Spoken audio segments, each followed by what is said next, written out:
Здравствуйте! Котлеты с тракторной бригады. Пышные, сочные и очень вкусные. Я хочу повторить котлеты одного популярного блогера из Украины. Был участником программы «Мастер-шеф», а еще раньше он работал в тракторной бригаде, работал поваром. И вот эти котлеты я хочу повторить. Такие же самые. Значит, берем килограмм свиного фарша. Можно свино-говяжьего. Ну, он брал свиного. И натереть мелко 2 луковицы. Терка средняя, ну мелкая, чтобы в кашу. 7 кусков хлеба белого. Залить теплым молоком. 150 грамм примерно. Пусть лежат, пусть постоят. Так, в этот фарш, значит, теперь переложить этот лук натертый. 150 миллилитров сливок. Добавляем или сливки жирные, или сметану не очень жирную. Чесночный порошок. Можно чеснок. Перец. 2 яйца.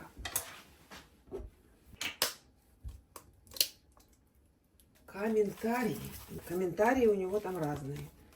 Все советуют, как надо лучше. Все знают, как надо лучше, но он делает по-своему. Я повторяю, как делает он. И сушеный лук тоже туда добавить. 4 столовых ложки манки тоже сюда. В тракторной бригаде, напоминаю, эти котлеты. Так, 2 столовых ложки сухарей.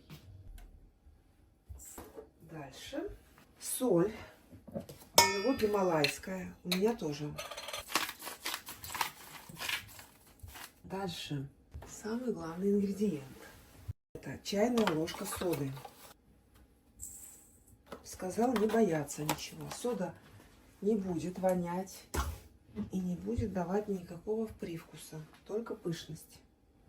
Так, знаете что? Он сказал, что сюда еще нужно потереть 2 картошки. Он их не тер, а я потру.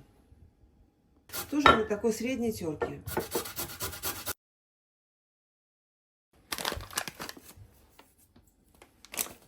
Смесь трав, какую хотите. И хлеб, масло, 150 грамм мягкого. Смотрите дальше. Нужно это все теперь размешать, хорошо размешать. Ложкой не получится. Нужно лезть руками. Берем перчатки, чистые перчатки, без пудры, без латекса. Каждый раз нужно брать новый. Так, вот, надо хорошо перемешать. Можно пробовать на соль. Я на соль сырое никогда не пробую. Только мясо сырое яйца сырые. Это сальмонеллы. Это очень серьезные заболевания. Сырое мясо, это глисты. Ой, я такого не ем. Не пробую. Мне не нравится. Значит, нужно взять маленький кусочек, пожарить отдельно, быстро, и попробовать его на вкус. Потом добавить сюда соль или перец, или кому что не хватает. Поняли? Вот. Смотрите, фарш получился очень такой пышный, мягкий. То есть котлеты в тракторной бригаде, видимо, знали толк в котлетах. Масло, опять же, здесь, да? И на сковороде, на разогретом масле берем котлеты.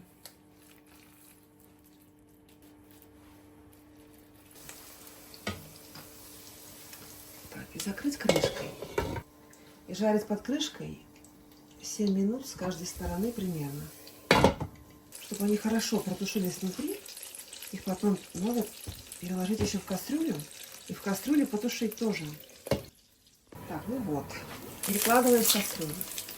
Переливаем сюда этот жир. Воды немножко. И закрыть крышкой. Под крышкой еще минут 30, пускай они там потушатся. потому что они толстые. Хотя они, в принципе, уже готовы. Можно туда бросить сливочное масло. Он бросал. Я не буду. Я считаю, там жира достаточно. Со сковороды влила. В самих котлетах тоже было масло. Поэтому хватит там, достаточно будет воды. Ну вот все, котлеты готовы.